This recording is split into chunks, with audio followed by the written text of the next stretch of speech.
and the rest of the stakeholders.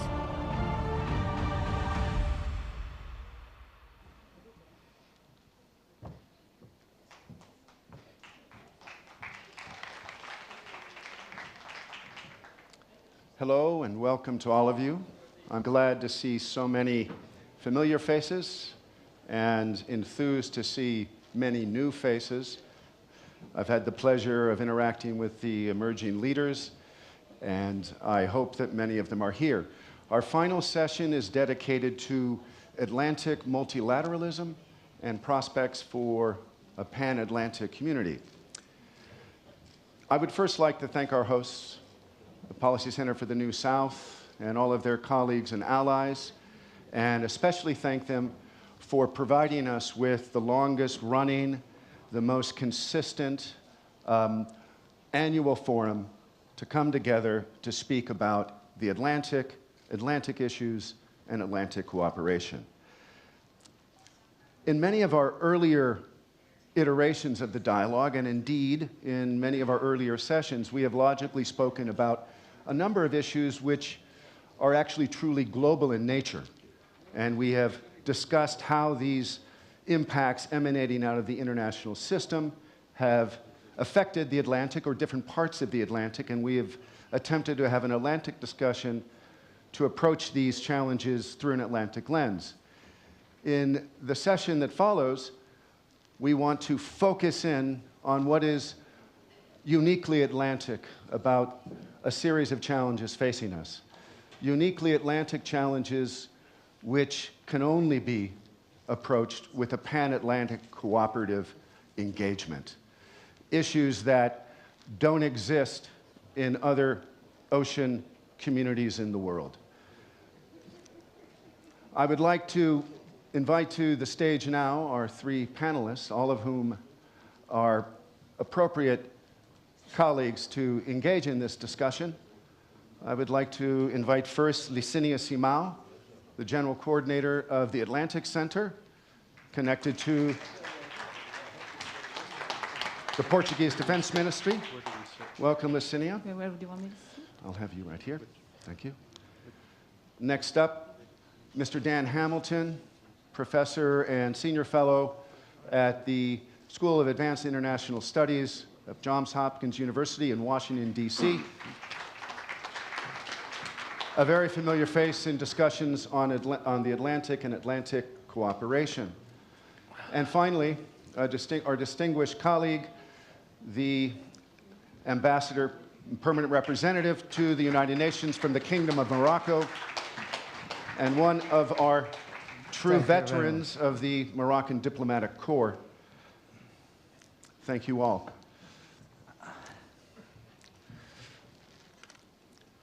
Let us start, if I may, by inviting Mr. Hamilton to share with us his experience and in his engagement with the prospects for pan-Atlantic cooperation and some of the emerging concrete cooperative platforms that he is intimately involved with. Dan. Thank you, Paul. Thanks to the Policy Center, and again, to be here at the Atlantic Dialogues. It's always a great mix of people, and it's very interesting always. It's just this different mix than you find in many other contexts. As Paul said, I've been working on this for some time now, and I think often the flow of a conference like this, we tend to vent our emotions, we tend to say all the things that are difficult, and then we get to this part of the conference, the obligation is to say, what do we do? Is there something we should be doing? Instead of just assessing all the problems, how do we actually address some of them? And so the focus, as Paul indicated, is what is, despite all the issues, is there something in the pan-Atlantic binding the four continents of the Atlantic in ways that is simply a bit distinctive than how we would address global issues with other partners, or how our Pacific or Indian Ocean partners might be dealing with issues. And over the years, many of us working on this do believe there are some issues that should have us focus a bit more on the Atlantic, on what binds us, what challenges us together, and what we might focus on together. And you know, there are a few, which I think are quite simple.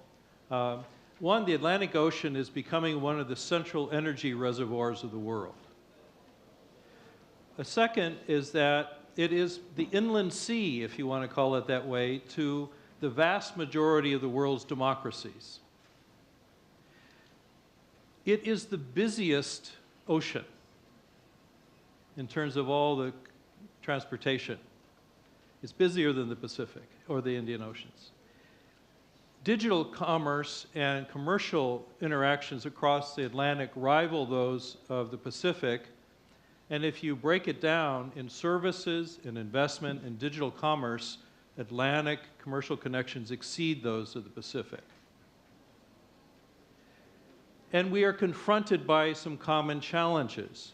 The flow of guns, drugs, interacting with piracy, terrorism, areas of lawlessness is a pan-Atlantic challenge where there are no real governance mechanisms adequate to address them.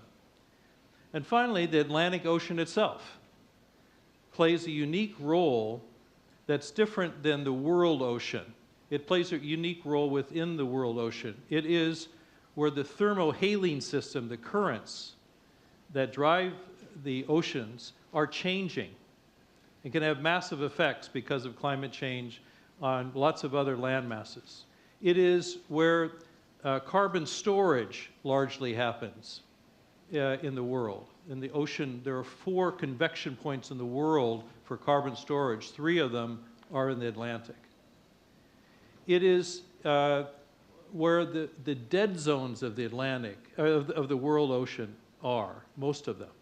The dead zones are areas of low oxygen, where creatures simply can't exist anymore, and they're spreading around the world, but most of them are in the Atlantic. And they're not an issue that's of preserve of any one country or challenge. So we're on the front lines of climate change. As Andreas Kramer said in the earlier session, this is an issue that we have to really address together. So over the years, a number of us have been arguing this, but we didn't see a lot of traction by governments.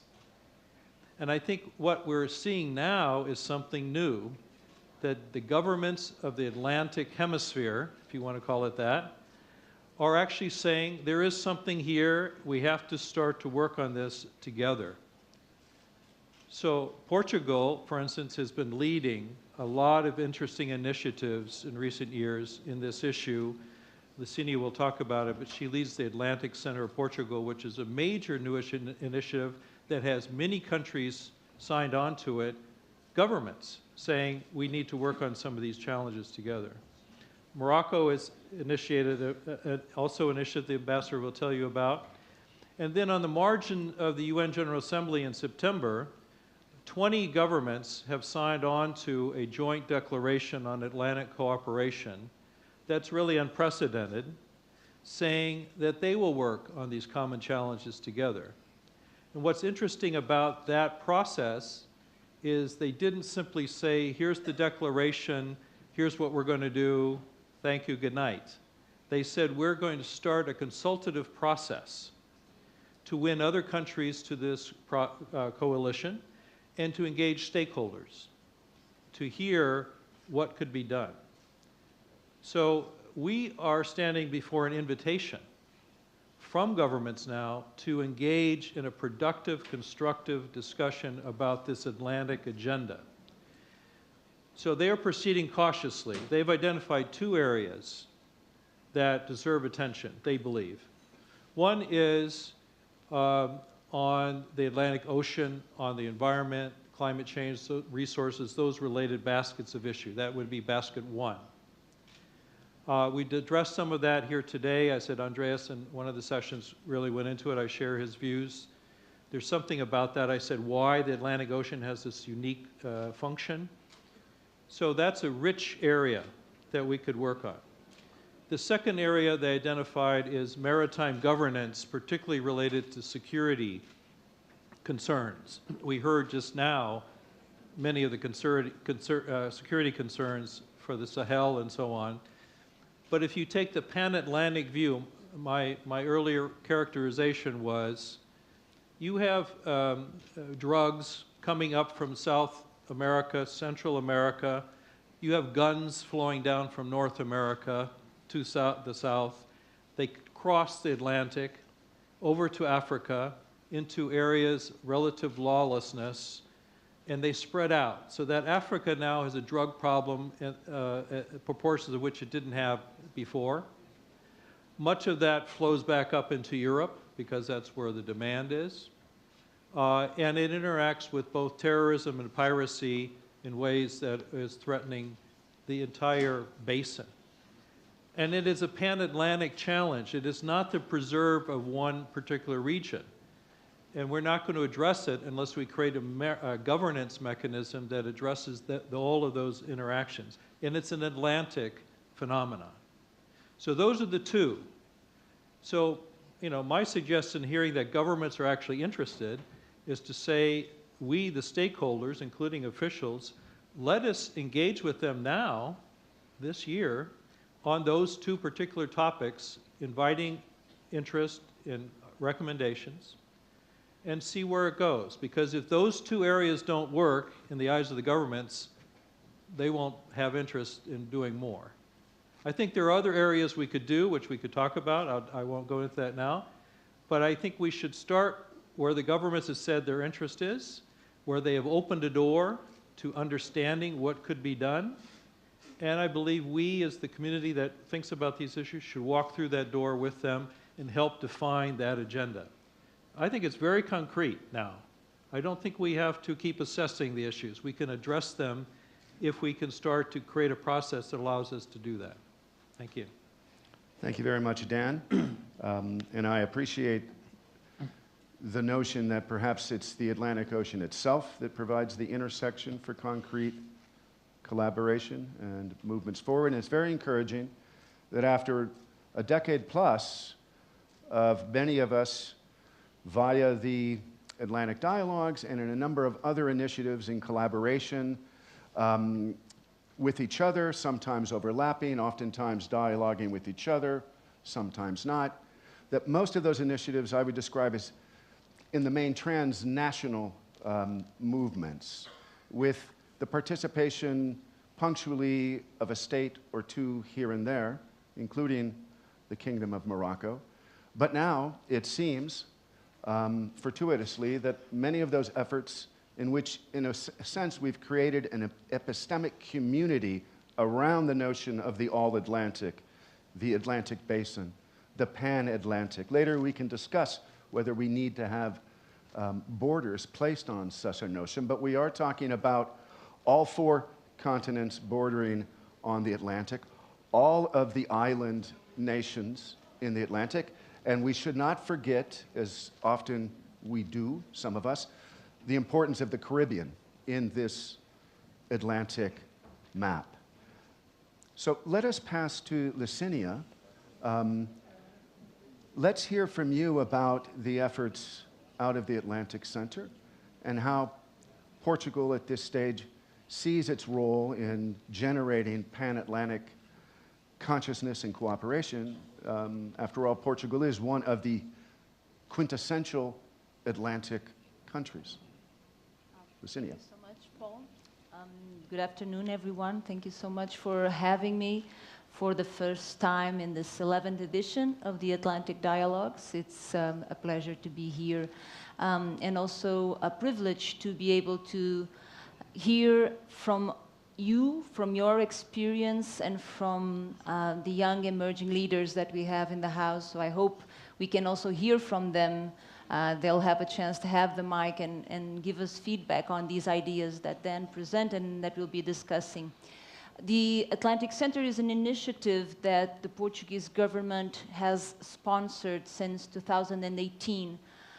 We decided that the time was perhaps right for an initiative that would bring together the countries of the whole of the Atlantic.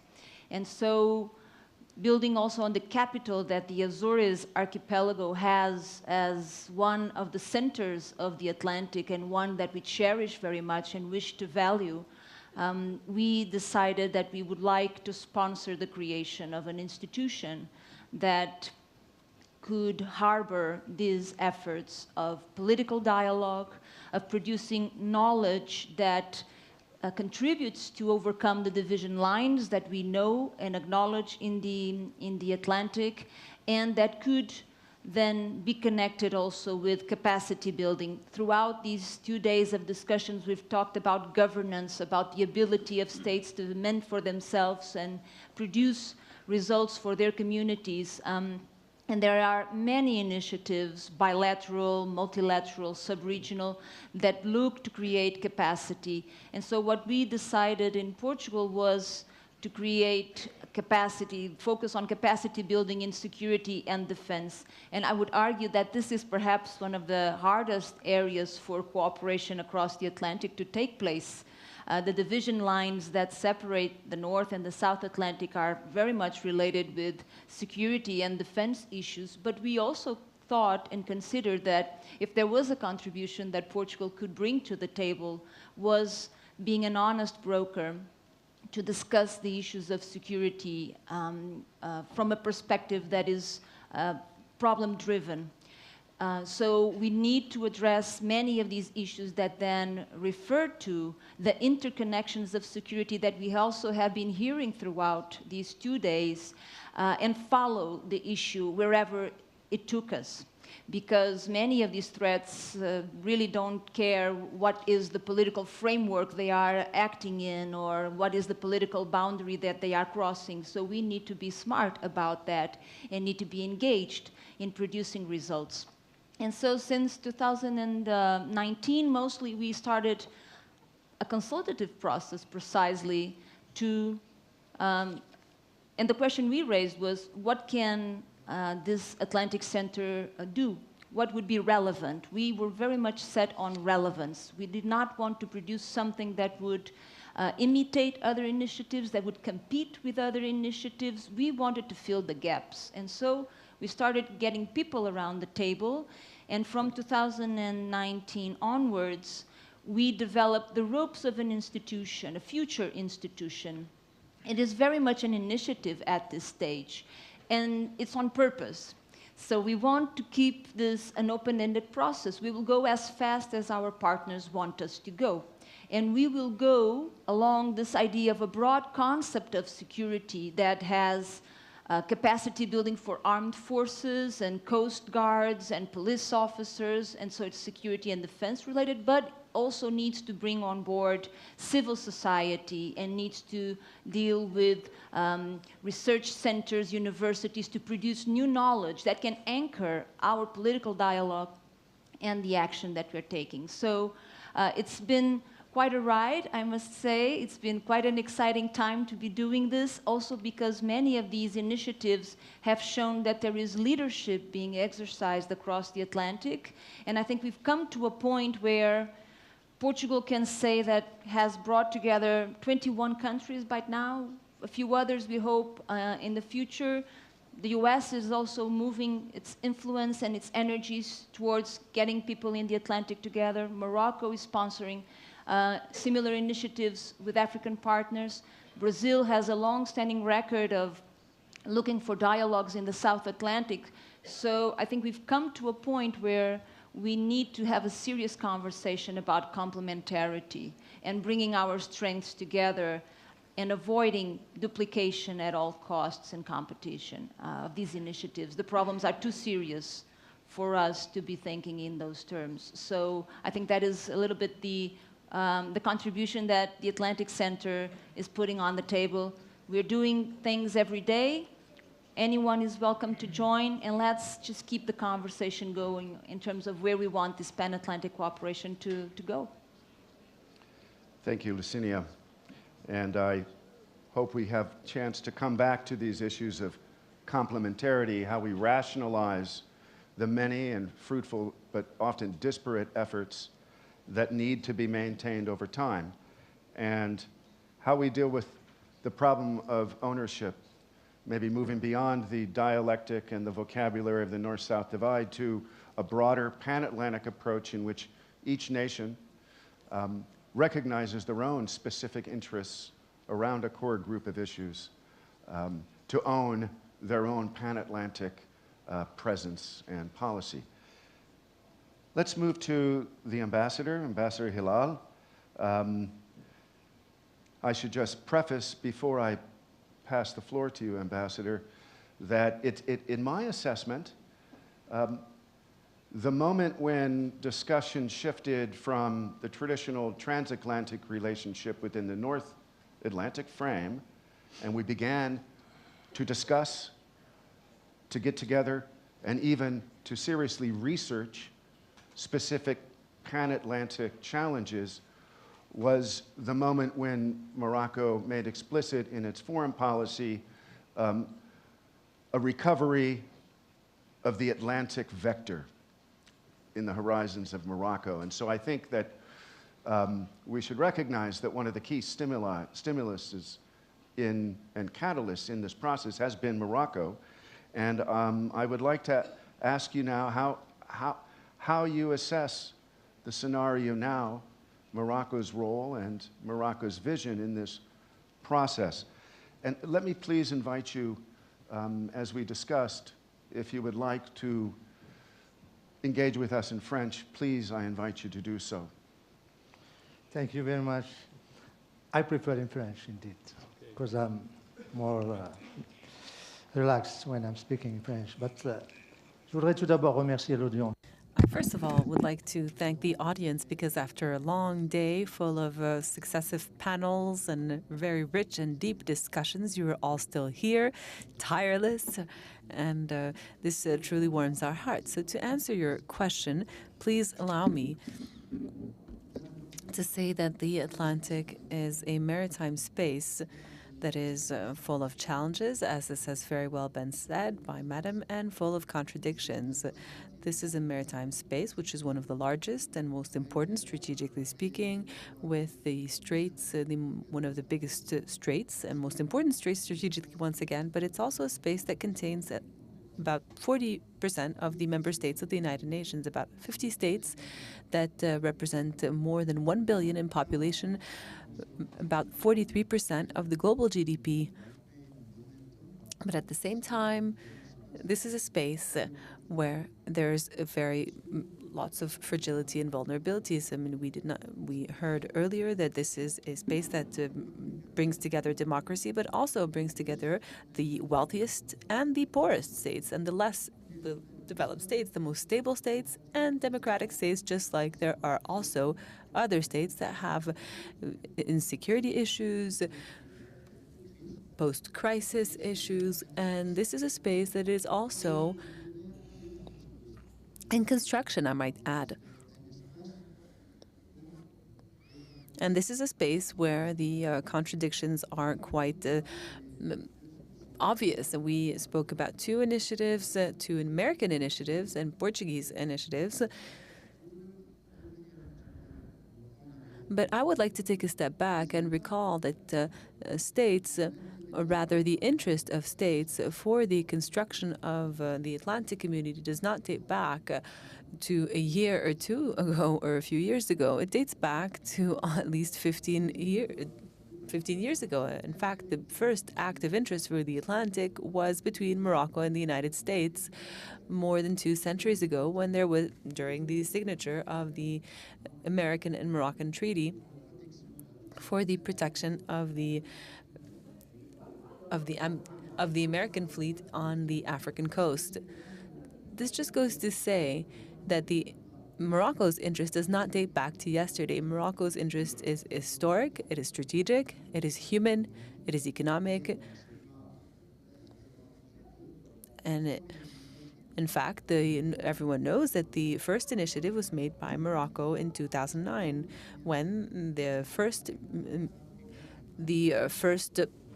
meeting was held of the Moroccan and African coastal states, and so it was 4 years.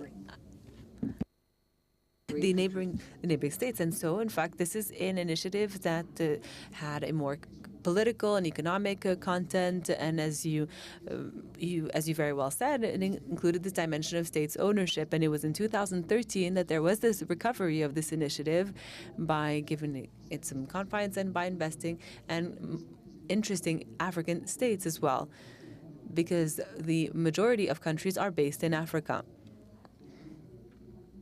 and that are on the Atlantic coast. We have 3 initiatives. American Atlantic initiatives. There's also the Portuguese Atlantic Center, and there's also a Moroccan initiative whose last meeting was held in September in New York, with 25 ministers of foreign affairs, 2 days following the Washington initiative that also took place on the sidelines of the General Assembly.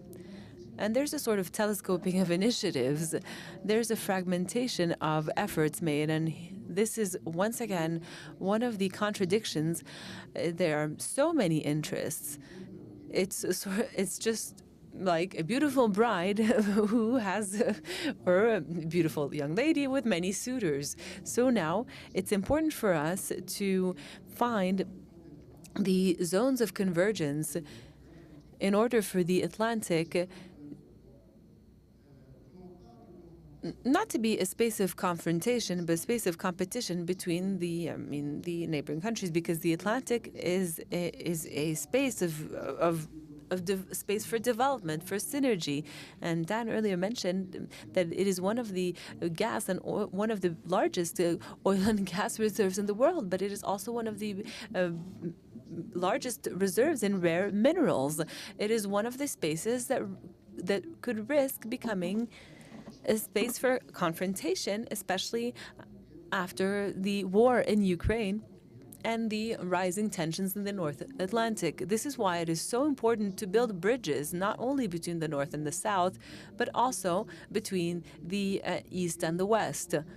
And it is important to convince the neighboring states of the Atlantic to look at each other.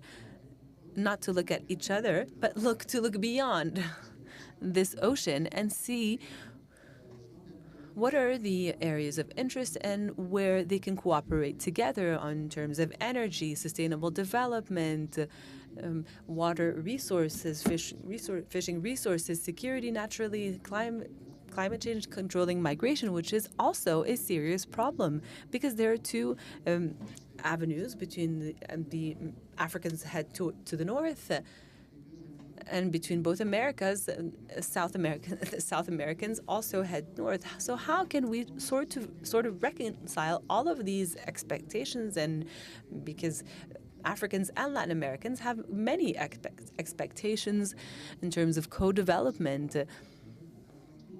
The Atlantic Ocean should not remain this space where we are each living in our own comforts and in our own development spheres. And I won't say interest, but by showing more solidarity, by showing more a sense of ownership, and showing more of a shared vision for all of the issues that interest us, not only security.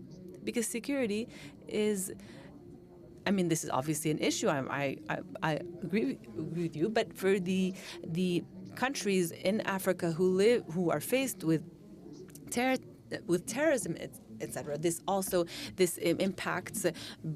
impacts security. Everywhere. This impacts the entire world. And just another final word that I'd like to mention about the Caribbean. The Caribbean is consider themselves as a 6th region of Africa, but unfortunately they are neglected. Africa cannot help them because Africa needs to help itself. This is why it's so important to see how, in this Caribbean space, how we could have a complementarity with the African continent in order to work together hand in hand. And I personally believe that, and maybe I'll correct this later on, because there is this competition for initiative, but there is a sort of complementarity that we must find through our states, by our states. And my final words is that if, luckily, the Atlantic is no longer a topic of interest for think tanks and brainstorming. I mean, we are extremely grateful to the Policy Center that has been a pioneer and an initiator, but now there seems to be a real ownership by the states, but the states also need to go beyond their own economic, trade interests and geopolitical interests. Thank you very much, Ambassador, and I appreciate indeed you reminding us that this is not just an effort, a movement that goes back a few years. It goes back, at least in its most formal current manifestation, at least 10, if not 15 years, and Morocco is indeed the key protagonist in that revival. And I also find it interesting that you hearken back a few hundred years, letting us know that the United States and Morocco have long had a vision of cooperation in the Atlantic. It's interesting that since my arrival in Morocco last year, many Moroccan colleagues have been quick to point out to me that the first country to recognize the new government of the United States of America in the 1780s was indeed Morocco. And that agreement, the agreement of friendship and collaboration that was born from that initial diplomatic tie is, and of course any American colleagues or anyone else can correct me, but from what I can see and what Moroccan colleagues have underlined, it's the longest standing international agreement of the United States of America that still is on the record, and which the United States, for whatever strategic purpose, has not withdrawn from. And I think that bears a lot of symbolic weight in these discussions on the Atlantic. Now, of course, very shortly, I will elicit responses and encourage questions or contributions from all of us gathered here. And if anyone, before I do open the floor, has a burning desire to intervene, please do. We have no problem with that. In this next round, however, I would like to address a block of questions, both collectively to Dan and Lucinia, about this issue. We're on the cusp of recognizing and have been involved in a number of different concrete initiatives that are now beginning to coalesce. We have the issue of how to knit them together, which is what I want to ask about now, and maybe a question about how we can use this key forum, the Atlantic Dialogues, for creating a work plan to actually work through the year on this concrete cooperation in the specific areas that have been highlighted by the governments. And those basically revolve around the Atlantic Ocean in relation to climate, environment, and resource issues. The related issue of how to set some rules and establish some useful cooperation on how to pursue the blue economy, which is literally emerging now. Over 5% of GDP, global GDP, is connected to the oceans and the key interfaces of the coastal societies and coastal marine ecosystems. How can we create a kind of work plan? How can we knit these efforts together and perhaps come up with something concrete and to report back on in this forum next year, and to make this forum the platform for pushing forward these initiatives? And perhaps I would just highlight the question that has been raised in earlier sessions about whether or not the moment is ripe to seek, I would rather call it a pan-Atlantic consensus on concrete areas of cooperation than a north-south consensus. How can we achieve that? Is the moment ripe, as I believe it is, and indeed, do we have a limited window of opportunity to seize? So let me turn to you first, Dan, on that. Well, I mean, we should be grateful that there are now so many initiatives, because before it was a little barren, let's put it that way. But you know, if you think of large regions of the world on land, there's no one institution that is in charge of how countries in a continent interact with each other. Think of Africa. There's the African Union, but there's so many different types of initiatives that bind African countries and societies together. And, you know, for better or worse, that's just the reality of building that network of interconnections. If you look at Europe, European countries are so tightly bound in all sorts of overlapping institutions. There's the European Union, of course, but it doesn't represent all of Europe. And there are many others that, in fact, that's been this key in some way, I would argue, to Europe's security, is the Europeans decide, let's bind each other so much together in these institutions, we can't possibly break out of them. But it's the same in the ocean space. We're talking about the Atlantic, but think about the Pacific. The Pacific, a much larger space. I would argue even a much more diverse space with some very tense security challenges going on, countries that are at loggerheads. And yet, for over 30 years, the nations of the Pacific have come together in a whole series of interactive mechanisms and organizations and dialogues. Yes, they compete, yes, they do things, but they've been underway for decades compared to the Atlantic, where there's not much. So certainly if they can do it in the Pacific, we can start to do something in the Atlantic. So I'm not concerned too much about too much overlap. No one initiative is going to own the Atlantic. We should be grateful that there are different initiatives, and in my view, think again of networks. Think of platforms in which there are certain expertise where certain initiatives can take the lead, but include others, but they take the lead. I think if we can identify that type of arrangement, everyone has some stake in the game. And I would just say politically, I am of the firm view, our colleagues in the South have to own this idea.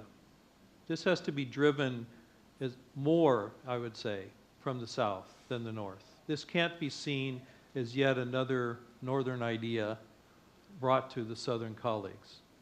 And so if we have a window, which I believe we do, I think particularly the voices of the South Atlantic are the ones that should drive this process. So it's an open invitation. I think we should step forward. And I would start again practically where the governments are asking for some advice. The Atlantic Ocean and the related environmental climate issues, resource issues associated with it, and in the whole security, maritime governance security nexus, which is quite difficult. However, since we are not bound by that, I think the obligation of sort of, a think tank community is to push a bit. And I would just add two more topics that I think are worth us pushing a bit in that open door. One is connectivity, so commercial digital connectivity. I said the Atlantic data seaway, the seaway of data, is the most dense in the world, far more than in the Pacific or the Indian Oceans. And it's building out faster than in the other ocean basins. The To Africa cable that's being laid, connecting all of Africa, is an amazing feat that will benefit not just the coastal regions of Africa, it'll go deep into the heart of the continent and address the terrible issue of digital divide and lack of access to the internet in much of Africa. But it also would benefit Latin America, South America, where again, a third of the population do not have access to the digital resources that they need. So that is one I think we should work on and push together. Some of it's driven more by private sector initiative than governments, frankly, and that's why that's a ripe area. And the last one I would push is energy. As the ambassador said, there's an energy reservoir out there, but I think it's not just fossil fuel. the Atlantic, in my view, if I look at it, is the center of energy innovation in the world. It is where the transition is going to be innovated. And it's not just in the north. There's lots of very interesting work being done in renewables elsewhere in the Atlantic space. And the beneficiaries, again, can be, particularly in Africa, where there's such energy poverty. If we can have an energy action alliance on renewables in the Atlantic, with a focus of how to bring that benefit to where there is the energy poverty, then I think we have something going here. That's beyond, I think, where governments are right now, like the digital space, but I think our obligation might be to push a bit. And I see Andres here from Mexico in the first session, when we began the conference, we were talking, he gave us 12 ideas of things we could do. So I would say, let's go for those, explore those in addition. There's no lack of interest now, but I think we need to prioritize because the government's time and interest is fleeting. And if they don't see progress in the two areas they've identified, I think we won't probably get a chance for the other one. So I would still prioritize those first two and then push a bit on the others. Well, thank you, Dan.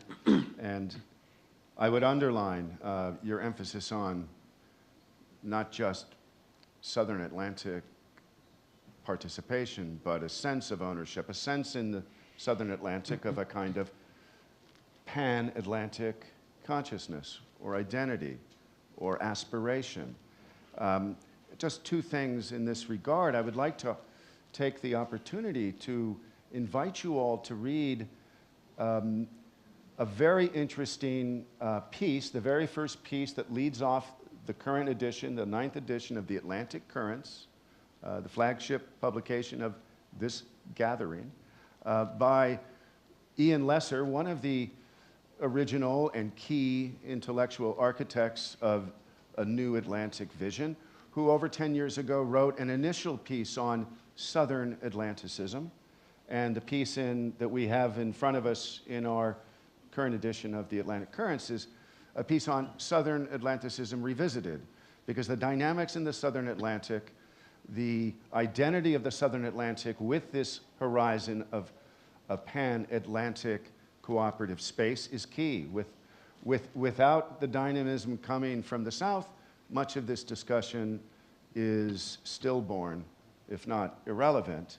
And I look forward to reading and seeing the discussion increasingly dominated in analytical terms from the Southern Atlantic in this regard. Let's turn to Lucinia again for your thoughts on, in relation to those that Dan just put forward in terms of complementarity, competition, and perhaps a few other initiatives that I know you mentioned to me that also need to be considered concerning initiatives, Atlantic African coastal states with some initiatives there in the works. Lucinia. I'm going to go back to the initial question about how we can come back in a year's time to this conference and have progress and report on progress. And I think a part of it is building new knowledge, knowledge that is rooted not only on different mindsets of what the Atlantic is in 2023, and be accurate and be informed, and also knowledge that is produced across the Atlantic by minds that are shaped in different points of the Atlantic. I think it's fairly easy for Dan or myself to write a piece, and we will be informed, of course, by what's being done in Washington, D.C., or Lisbon, or Paris. But it's important to hear what scholars in different points of the ocean are thinking. And these ideas are extremely relevant. And this is the point to say that if we are serious about building a community of destiny that the Atlantic can become, then we need to be inclusive in our process. And I know we are discussing governments and their interests because they are key actors. But today and yesterday, we heard about the limitations of governments, how governance is facing so many challenges, how political cycles may drive away attention, how the priorities for the use of public resources may be diverted by specific issues or corruption or this or that. And I think we face all of those challenges. So the broader the community of interests that we mobilize for this idea of a pan-Atlantic cooperation, the more successful it can become. Youth, women, they have a voice in saying what kind of multilateral cooperation makes sense to have in the Atlantic, because multilateralism is going through some troubled times, to say the least. Are we going to build something like we built during the 20th century? Are we going to reproduce the same kind of institutions? I don't think we should. I think we should be more bold. We need to build institutions for the 21st century, not the 20th. I'm not going to be the one telling you how to do it because I'm old already. So we need all the voices, the experienced ones. We were mentioning about the role of eminent people, many of them like yourselves here, who know a lot of people, who understand this, who can mobilize influence and keep the issue on the agenda. But that needs to be just one part of the equation, and have others filled with energy coming and letting us know of the specific issues they face every day. So the challenge, if we are to come in a year's time, is that we can have a format where many of these different views can be combined. The other element that I would like to put on the table for that discussion is that we are looking at the Atlantic, but this cannot be an inward-looking discussion. The Atlantic is part of the global ocean, and we've been discussing and looking at the dynamics of the Arctic melting, but we can look also at the connections between the Atlantic and the Indian Ocean. And from the perspective of the work that we are doing, security issues don't really know these boundaries. But security issues can be drugs traveling from one side to the other, linking up with terrorist networks and creating havoc. It can be coastal communities seeing their resources depleted by illegal fishing. So there are many, many issues that we need to tackle. And placing the Atlantic as a global ocean, as part of the global ocean, means that global players are to be taken into consideration. The Atlantic is not a closed ocean. China is present, Russia is present. What is the role these two have to play in our discussions of pan-Atlantic cooperation? I'm very much for the idea that Atlantic countries have a primordial responsibility to manage their space, because they have sovereign responsibilities that they need to provide and account for. But there is a global element in the Atlantic that needs to be taken into consideration, and that is actually very valuable to many of the Atlantic countries for their economic perspectives. We were discussing the need of Africa for growth again.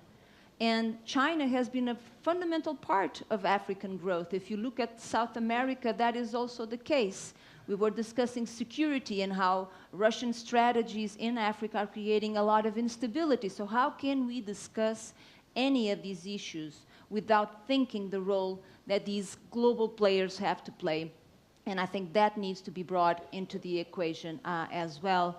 And just briefly to finalize this, it has to be a conversation that is taken place at the national level with governments, but at the subnational level with different stakeholders, and at the regional, valuing the regional organizations that we have and that are doing extremely important work, and then looking also at the outside players who have a stake in the Atlantic. So it's going to be a complex conversation, but the chances for success are much higher if we engage in that conversation with its complexity head on, rather than pretending that it doesn't have that complexity. I would argue for that.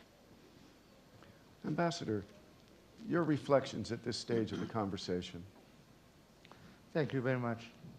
Let me first of all assure my friend Dan that multiplication of initiatives is not problematic. I think it's even a core factor for working together. But the important is that these initiatives should not remain the honor of governments only. We should look for the ownership by people, by the population, different stakeholders, by women, youth, fishers, because we are talking about fisheries also. But let me say also that one of the questions that might help in finding complementarities among all these initiatives is to invite think tanks to start discussing what are the complementarities, how we can work all together instead of working confrontationally. And also, it's an invitation to our center to tackle this issue, I think, for the next session, or to prepare a study about the 3 initiatives and to see how they can work together and how they can merge. Why not? But the important is that there should be first the interest of the people.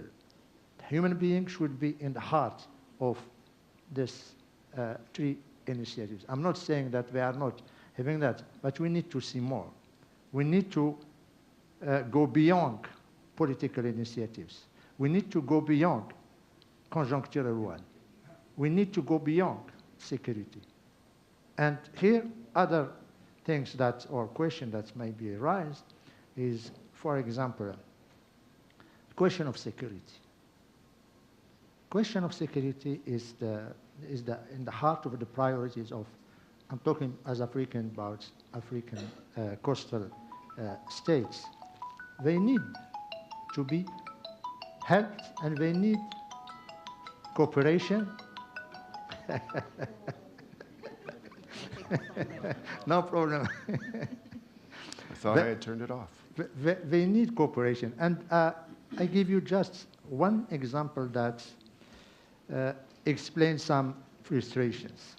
We have now Al-Qaeda and ISIS, who are already active in coastal side of Africa. They are not, there is a real metastars, and they are moving. Now they are active in the Atlantic. But we don't see support to neighboring, to the countries to face that. They are letting them fighting by their own very, very limited means. And piracy, maritime piracy in the Gulf of Guinea. In the Gulf of Guinea, there is the biggest number of piracy in the world. What the world is doing? Nothing. Compared with the Red Sea. When there was piracy in the Red Sea, all Europeans came. They sent fleets, they sent boats, they sent everything. Why? We are not asking them to come with their boats again. No, but at least give means to the countries. They are able to protect their coastal side. So there's also question that can be of discussions among the countries around the Atlantic and also in think tanks. Last point I would like to see is fighting against illegal fisheries. The cost of illegal fisheries in Atlantic is almost 50 billion US dollar a year. And who is losing? It's our neighboring countries, us. What are we doing? Are we tackling this issue as priority in cooperation? I think this also can be in the top of the agenda of any discussion to build, as our colleague just said, not a community, a global community. Now we have ocean. We need to move to a community before moving to, as the title of our panel is Pan-Atlantic Community. We need first step is to build this community. And to build it, we need to have everybody on board, not only the states, but think tanks, youth, scholars, studies, and presenting some common resolution in the United Nations. We have a resolution for so many years on Mediterranean Sea without too much resource. But we can have a resolution on Atlantic, and we can see how we can work on it. I think the UPM is a model that can help. Of course, UPM didn't reach the expectation that have been fixed before its creation. But some specific sectors of interest, environment, energy, security, fisheries, just small village of fisheries all along African states can help to rise this conscious about belonging to a notion, belonging to a community that goes beyond this ocean, and also linking the future of the four continents all together. I think without real incentives, political initiatives cannot fly very high. Thank you. Thank you, Ambassador, and thank you much for placing the spotlight on the issue that is uniquely Atlantic, the dark networks across the Atlantic. Dan mentioned a few of them: arms trade, illegal drug trafficking, migration and human trafficking, and the links to political violence, also known as international terrorism. And no doubt, we know there are links between these dark networks working across the Atlantic and the challenge of the security nexus in the Sahel, which we just had a very interesting discussion on. We have lots of food for thought, including the comments that you've made, Lucinia, about not forgetting how a pan-Atlantic or pan-Atlantic efforts relate to what we might call the extra-Atlantic. Now, I'd like to open this up to a broader discussion, and I see that we already have willing volunteers. Let me call on you, Ambassador Ismail. Thank you so very much for a very, very interesting discussion, and I'm going to need to put on my glasses so I can see you a little bit better. I was very reflective as you spoke, because clearly you're also speaking about a part of the world that I come from, and a part of the world that we usually speak around and above and over, but never about. And certainly illicit flows for the Caribbean are very much the things that bind the North and South Atlantic together, and East and West, as a matter of fact. And because of our scale, they're decimating, at this moment, the very fabric of society that we require for the future, and that's our young people. I invite you to just, I don't know if Ian is in the room, but Ian is very good at speaking about mental maps. Where are you, Ian? There you are. And we had a wonderful session in Miami, I think it was November 2019, where we spoke about security across particularly the Southern Atlantic. But I want to invite you to consider that mental map. The tiny islands of the Caribbean move all the way from the northern coast of South America all the way to Florida. We are located between the world's largest producers of drugs and the world's largest markets. So when these drugs move from the northern coast of Colombia, Venezuela, and wherever else, and come through our islands, when they leave the tiny island of St. Lucia, which happens to be the country of my birth, and I hear there's an emerging leader somewhere here from St. Lucia, when those drugs get to Martinique, they're in the EU. When they leave Dominica, when they leave Antigua, and they get to Puerto Rico, they're in the United States. Our young men, throughout, I represented nine of these little islands before. When these drugs get into our tiny islands, St. Lucia's 185,000 people, Montserrat 5,000 people, St. Kitts and Nevis 85,000 people. That's the population that we're talking about. The drugs get into our societies. We don't use those drugs. We're merely passing them through and on. Our young men are being paid with motorcycles out of Martinique, that we don't make, they're also paid with guns that we don't make. Those guns come from North America. Those motorcycles come from somewhere else. The demand is coming from the North.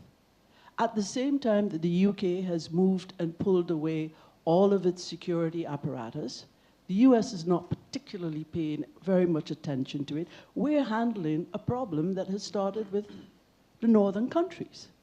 And nobody is speaking about the security of these countries, where every day right now in these little islands that depend on tourism, 5, 6, 7, 8, 9 people are being killed almost every weekend. The youth of these islands are being completely decimated. And we have no discussions about that. And nobody's accepting any responsibility at all. So if you want the Caribbean to feel included, and you want the Caribbean to be part of this sort of discussion, that very real existential threat is going to have to be discussed. Well, thank you much, Ambassador. Indeed, I think we probably should, in our recasting of our mental maps and our experiential maps, make sure that we place the Caribbean in one of the nexi of our Atlantic map. Given that, it's clear that the Atlantic dark networks have worked their wrath in a particularly distorting way upon the CARICOM societies. We have a lot of volunteers here. I will pass to you, Mr. Rosenthal, briefly. Thank you, and thank you to Dan Hamilton for mentioning what I said in my panel yesterday. I agree entirely with him. We have been identifying issues for a long time. It's probably time to choose the issues that we want to work on. A note of caution. The Pacific Alliance, 4 countries in the Americas, was set up with a bit of the same idea to try to begin with a small agenda and grow little by little into a larger unit. Pacific Alliance today is, I would say, almost dead. It was an initiative of 4 presidents, none of whom are still in power, and as a result, their successors probably have given it a great deal less importance. So I agree very much with what Licinia said. I don't think you want just to deal with government issues or government personalities. You want to involve civil society, you want to involve think tanks, you want to involve academia, and you probably will be able to at least set up something which is not as ambitious as all of the list of things that we've heard about. I'd specifically say that the drugs international criminal activity issue is dealt with elsewhere in the international community. And I'm not sure that that's the best one that one should start with. I would be much more inclined to think about issues relating to energy, issues relating to migration, human migration, and issues relating to the living species of the seas, which is an important issue. Some years ago, I participated very actively in creating the whale sanctuary in the Southern Atlantic. That was a very successful effort, just on one issue. That's where I think the Atlantic dialogues and all of us can work. Thank you. Well, thank you very much for the cautionary tale. Those are always useful. Yes, sir. Thank you. Pablo Medina from Mexico. I wanted to ask about energy. And do you think that Europe's fairy tale of energy has ended? The myth that the hydrocarbons are done and that they don't really matter. And I ask because in the South, there are so many countries that are going to start producing hydrocarbons or are about to: Senegal, Mauritania, Tanzania, Namibia, South Africa, Suriname, Guyana. So I know the trendy thing is to talk how hydrocarbons are done, but in reality, it's not so clear there. So I wanted to ask your opinion about how you feel Europe dictating what some in the South can or cannot do with their projects, when some companies like Total Energies from France are developing in Uganda a big project right onshore in the middle of the rainforest. Controversial topic, but I wanted to see what you guys think. Thank you. Well, thank you. That's a vexing question. But it is a uniquely Atlantic one. And I'm going to take a couple more questions and we will try to englobe responses, and I can help with the response to the energy query. I have my colleagues here in the front row in mind. I just want to go to the back. Yes. I want to hear more from our emerging leaders and from some of our African colleagues as well. So please. Hello, everyone. Sadly, I'm not an emerging leader, but I do hope that my question is relevant enough. I would like to thank everyone in here. It was a super interesting panel. I think I was very interested by what Mr. Ambassador said. He talked about complementarities. And I feel like I do perfectly agree with that, not only because he's someone I admire a lot, but also because it was very relevant to the conversation. When we talk about complementarities, usually it's about finding a zone where we all agree on some certain aspects, and we believe that it's very important for us to cooperate together to reach a common goal. And I feel like one of the most successful alliances I've seen so far as an international relations major and as a researcher in the field is that most alliances that work on a long term are alliances where people have a certain sense of common identity. So they believe that they relate to each other, and there's a lot that they share in common. And I believe that maybe in the Atlantic region it's a little bit more complicated because obviously we have a lot of states.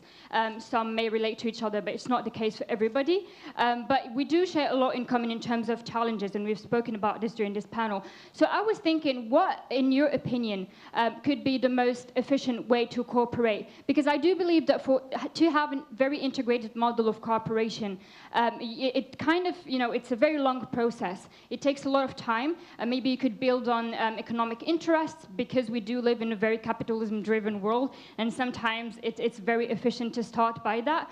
But in the Atlantic region, what could be the most efficient way to find solutions? Would it maybe be to build on knowledge, since we have a lot of think tanks, and there is knowledge that exists, and maybe you can start from there? Or would there be a different model that we can maybe think of, and that could make things a little bit easier for us? Thank you so much. Thank you very much. There's so much to say. The clock is counting down. I want to ask any of you that want to respond either to the energy question or to the question from our colleague in the back before we take another round of questions. Paul, you're energy man, so why don't you... Yeah, this is a vexing question.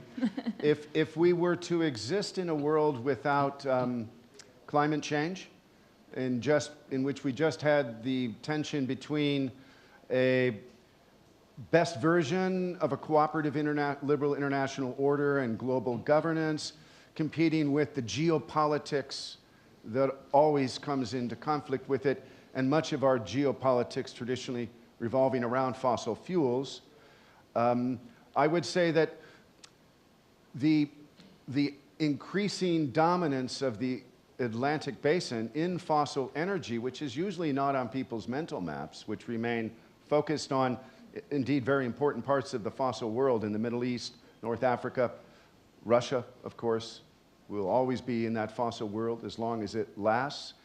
Then actually, all of the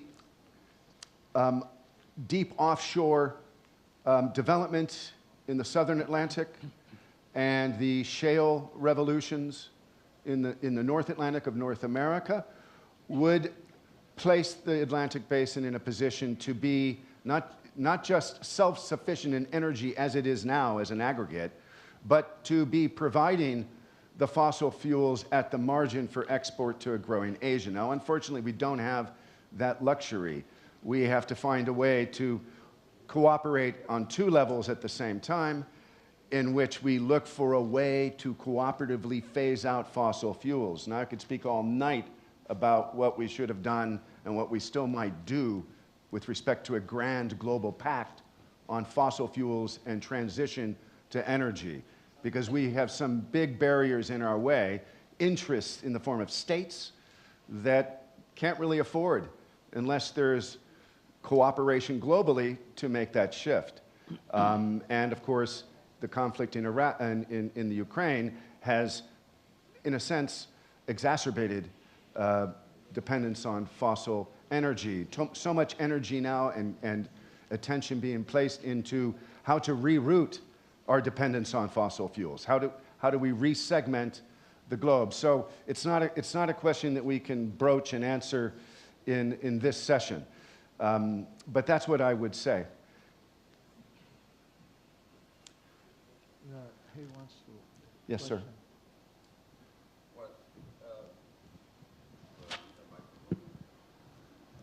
I haven't forgotten the rest of the hands. I see them all. Well, it's a very short question.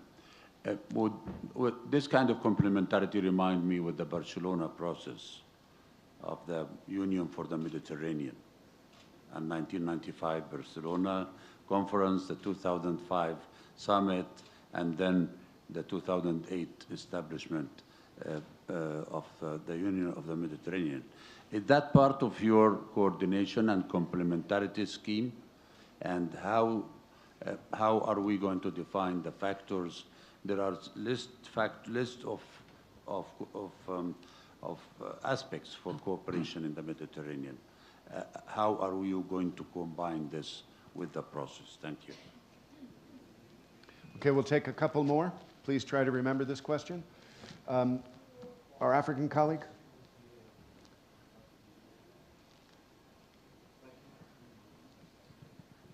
Yeah, good afternoon and thank you so much.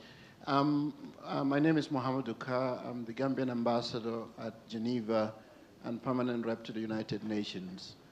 Apart from the energy question, I'm wondering what the panel's insights are as it relates to cooperation in a world mutating with increasing centrality of digital. And these emerging technologies, the rise of AI, the rise of big data, the rise of machine learning, and the growing rise of cybersecurity and misinformation and cyberspace stability. From the Atlantic lenses and the global South lenses, where do you see the challenges are and the opportunities to cooperate to ensure that the new frontier in terms of need for cooperation on cyberspace stability, where are we and what are your thoughts in that? Because that's the emerging threat to the global South and the Atlantic North.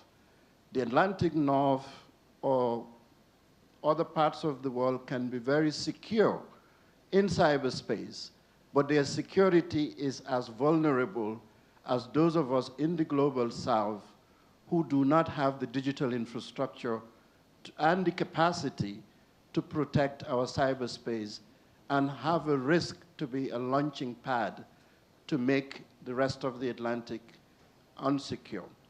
So I'm wondering what your insights are, and also on the issue of attribution and the issues of norms and behavior and the role of international law when there are actions that are state-driven in other parts of the South or in the North. Thank you so much. Well, thank you. The hands, the questions, and the issues are coming on hard and fast now. I feel like I'm being overwhelmed by an Atlantic wave. Please, quick responses to these two questions before we take another round and see how long our organizers will allow us to carry on. Can I suggest that we cover Why don't you just take them? at the end? Yeah. In our Okay, final we can remarks? try to do that. Let's move on. We have a hand. I know that we have some in the front row. Yes. This gentleman here. Merci infiniment.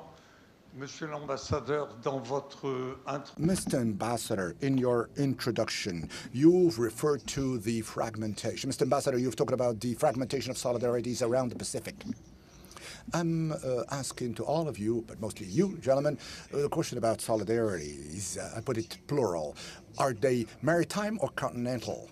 In the regional cooperation agreements, Europe, the European Union, in other words, is a continental solidarity, isn't it? In the ALENA agreement that has become the Canada, Americas, the United States, Mexico, it is a solidarity, a continental solidarity. The EFTA, the Mercosur, is a continental solidarity. Now the Asian countries, this is a continentally based solidarity, etc., etc. Whence my question, as it follows, I only know of one solidarity around the sea is the solidarity of the states of Baltic Seas, but all of which are integrated a part of Europe. Whence my question as follows: do the relevant spaces of tomorrow are not major vertical lines that are going from North America to South America, Europe, Africa, Japan, China, Asian, and Australia, etc. Let me point out also that the fact that the China agreement, all of the Asian countries have been operating since 1st January of this very year. Now, our solidarities, are they much more continental than they are maritime? Merci. He's been waiting patiently.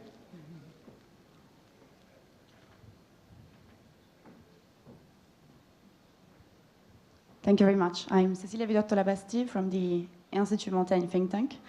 Over the last few days, we discussed a lot the Inflation Reduction Act and the effects that it has on Europe. We also discussed the Green Deal, the European Green Deal, and the effect that it has on the other states of the Atlantic. So we noticed that every time we adopt a new legislation, it has an impact on the other states, but we're not discussing it before, and this creates resentment. So I wonder, if we think of Atlantic multilateral, I don't know, like a new space to discussion, could these topics be like the center of the discussion, and which shape could it take? How can we discuss this, and how can we prevent this resentment to happen? Thank you. Thank you very much. Professor Shagrawi, did you want to intervene? Okay. Merci. Bon, j'ai juste une question. Est-ce qu'on peut repenser? Have a question. Could we rethink the community of the Atlantic, or Atlantic community, without this very large presence of the North Atlantic, especially from the security standpoint? And secondly, on the security point, and I'm coming back to the African continent, how can we redesign the security of this part of Africa when we only have 4 countries quantitatively, when you have only 4 countries that have security and defense resources and maritime resources, Angola, Nigeria, where there is no whatsoever collaboration between these countries. I can't talk about the other countries or remaining countries because sometimes they have no resources at all. And I'm talking about the quantitative because the quality side is a different story. So, third question: what about the European presence in the South Atlantic? Let's talk about it too. Let's face it, Canarian Islands, it's Europe, isn't it? And there's another issue there, and we turn a blind eye on it. This is indeed a problem. Going back to a problem that was raised early on by Ambassador and other panelists, there is this issue of an intercultural relationship linkages that we tend to overlook. We talk about migration, about terrorism and crime, but this is also an extremely important intercultural space and cultural space between Africa and America. So what about rethinking this intercultural space? And there is so much to do, and there's so room for improvement. And another important point, and this is much more for our sake, Africans, and the Ambassador Ishmael spoke about it very extensively, we are thinking about the Atlantic, but we think it from the Atlantic standpoint, and we overlook the islands. And the island states is another mindset, totally different, that we need to also address and take on board when we rethink the Atlantic space by putting aside maybe the continent, and we want to gain more understanding about the Atlantic because we need to integrate also the island states. Okay, very well. We're going to have to return to our panelists because time is our enemy at the moment. But just rest assured, any questions that don't get directly addressed, I know my colleagues are available to engage in these conversations over the course of the rest of the conference, and indeed over the course of the next year, before I hope we see many, if not most of you, back here again. And I hope that some of the collaborators have more concrete findings and action taken to report on and to collect and harvest more constructive ideas. So I turn to one more round to our panel. Licinia, please. All right. Thank you so much for all the very thought-provoking questions, for the many issues that you've raised. I thought I would answer by referring to maritime security, because I think from that perspective, we will cover many of the issues that have been raised. We have been focusing particularly in maritime security in the work that we have done.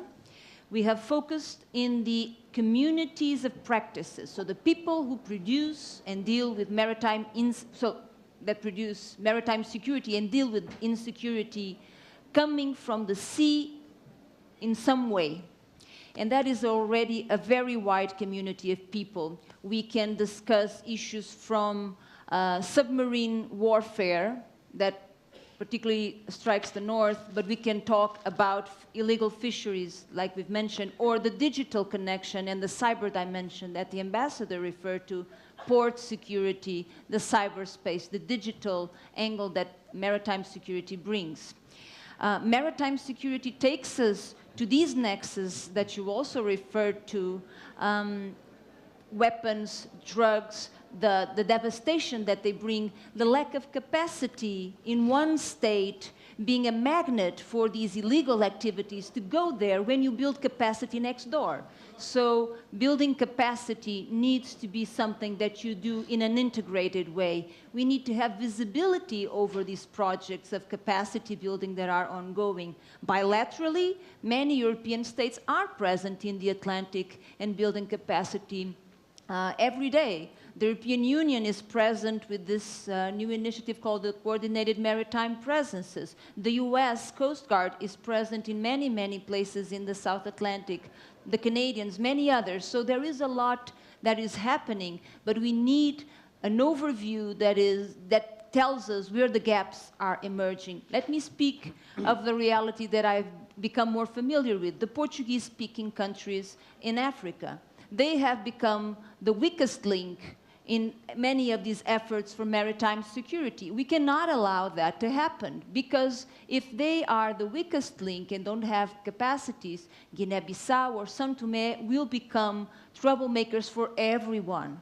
And so we need to be, for complementarity to actually have a meaningful, to be meaningful, we need to look at what is missing and create the pieces that will fill those gaps. So complementarity cannot, what does complementarity look like for these initiatives that we are sponsoring? It needs to be problem-driven as far as I see it. And this is also to refer to the Barcelona process and the other initiatives that already exist. We believe that the approach needs to be to reinforce what is already being done that is actually valuable. There is no need to replace many of these initiatives. We need to support them, make them stronger. We do not have our Brazilian colleague here in the panel, unfortunately, but we've been discussing with Brazil is how can Zopacas become more effective in this connection between the South American continent and the African continent? How can we support the valuable work that is being done? I think we all agree that a demilitarized and nuclear-free Southern Atlantic is something that we desire. We want the Atlantic to be peaceful and stable. We can cooperate in many other ways. So if we sponsor those objectives, why not support the Brazilians in the wonderful work they are doing? So this is how I see, and I hope I've covered a lot of these issues, but I thought by referring to maritime security, we would cover a lot of the issues that were raised. So thank you so much for your questions. Dan, a final comment tries to respond to this panoply of issues? Yes. Well, is this on? Yeah. You mentioned digital. I didn't want to lose that. My proposal was, in the context of the Atlantic that we're talking about, to focus on digital connectivity first, because so many hundreds of millions of people in Africa, South America, still lack access. And the Atlantic has the capacity to hook them up. And it's happening faster than anywhere else in the world. So I think we should do whatever we can to make that happen better. But you are right to point out that when you do that, you create the challenge of cyber surveillance, cyber disruption, all those types of things. It's like the pandemic in a way. The virus could be anywhere where the weakest link is. So in connection with connectivity, you have to build resilience. So a digital resilience agenda, I think, would be part of that discussion of how do you do that, because you have to build in now the types of protections that when the first digital connectivity was made didn't happen. So I think there's a big agenda there. I agree with you. I think there is this is where the global work that is being done, I think, does make some difference. There is work at the UN level to try to create certain standards. If you go further into the technologies, the US and the EU, for instance, just released a roadmap on artificial intelligence, which outlines a whole number of standards that they would like to try to follow now, and probably invite others to discuss, are those the right ones? So I think there is movement in that area, but we haven't made, Atlantic connectivity a topic, and that's why I suggest that what we could do. Just on land and sea, I didn't quite understand that point, because there are lots of interregional things that are sea-based. It's not just continental. NATO is one example, but if you want to go in the economic realm, the whole trans-Pacific economic framework that's been created, a couple of them are totally Pacific-oriented. They're not oriented as countries in Asia. It's the Asia-Pacific or Indo-Pacific. The same CARICOM is another. There are lots of examples of that, so I wouldn't get hung up on that theoretical point. I think sea-based is maybe the way we should be thinking more.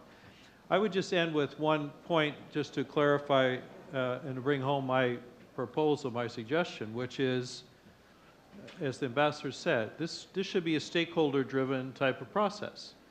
I think it has been in the past, but without much government involvement. So I think the real potential comes stakeholder-driven, but governments participating and listening and maybe taking some ideas and then doing things with them. So it's not, in our parlance, the track 2 initiative. It's a track 1.5. It's where the governments are participating a bit, listening, inviting, and letting the ideas come. So I think, the Atlantic Dialogues is well positioned in this regard. Cooperating then with other initiatives that exist, your complementarity point, and to say, let us take on, maybe through the year, of these topics, invite experts to write some papers. I think your idea, what's the complementarity potential between them? That would be a very good, someone should research that, right, and present it. We should do some of those. You can do that through video, through virtual technology these days, so it's not very expensive. Have those experts get together, tease out some ideas, and then bring them to some eminent persons or government officials, talk it through. Have those eminent persons, though, they have to carry some of this in the end, frankly. Come back to the Atlantic Dialogues a year from now with concrete proposals. So you build expertise, you harness that expertise in the service of potential implementation, and then you make policy recommendations that you can debate, and use the time between the annual dialogue to have a continuing dialogue and use a platform. I think we're talking about many initiatives that, in my mind, create a network and platforms, and I think that's a better way to think of it these days. And let each take the lead in where it thinks it can contribute the most. But let's now do this together. And we'll come back here a year from now. And Mr. Ambassador, you'll be part of presenting those recommendations. So I look forward to hearing from you then. Okay, before I turn to the ambassador for the final word, the dying minutes of this session, I just want to recognize the two questions from the back that we did not answer. One on the potentially propitious or not new geometry of cooperation when we look at the Atlantic, as opposed to looking at cooperation at the global level. I think there is much capacity for us to show that actually, despite the divisions and the disparities, there's a better chance for breakthroughs and movement forward within an Atlantic context than looking at the same issues globally. And a very provocative question about new climate change legislation coming out of the North that's not coordinated, and in both cases has spillover effects which are, if not clearly negative, but certainly creating the potential for division across the North Atlantic and across the North and the South of the Atlantic. That's an issue that must be addressed. Both of these I will be taking up. Ambassador, before we lose the rest of the room, please. Yes, I will be very brief. Je voudrais répondre à notre ami à ma gauche. To answer this question, could we actually build Atlantic space without the North Atlantic? I'm saying yes, we can. It is doable, and it is even necessary.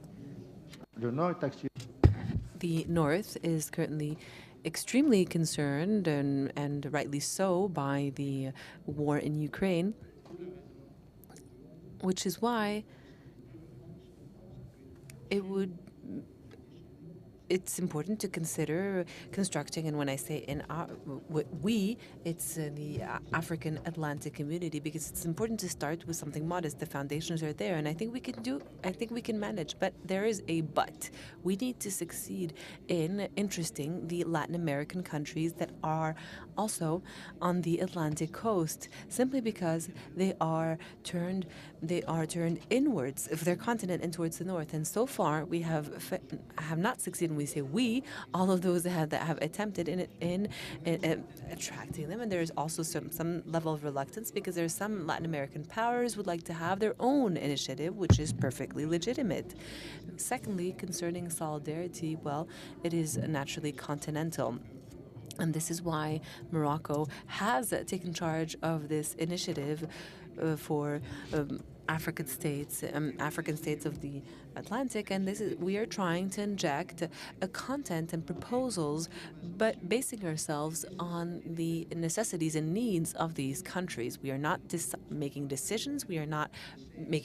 But we are trying to give food for thought and brainstorm, and this is what's important, in fact, for the three initiatives. As this has been said, by stakeholders, civil societies, think tanks need to be involved, and the priorities must also be set in the South. The priorities must no longer be designed, devised, and thought out by the North, because sometimes the North loses sight of the realities of the South with sometimes priorities that are not necessarily matched with the reality of the South. So I remain optimistic, and I hope I'm sure that Karim Ainaoui has already taken note of this proposal that we have the three of us have just made to conduct a study on the complementarity, and hopefully, if all goes well, we'll be here next year to discuss this. This is definitely a long-standing effort. You through the rest of our conference, and may they deepen and provide even more results over the course of the next year. Thank you very much. Ladies and gentlemen, this concludes our last plenary for the day. We invite you to join us at your assigned breakout dinner. Buses will be heading from La Mamounia to the dinner venues promptly. Please join your dinner's point of contact in the Grand Foyer.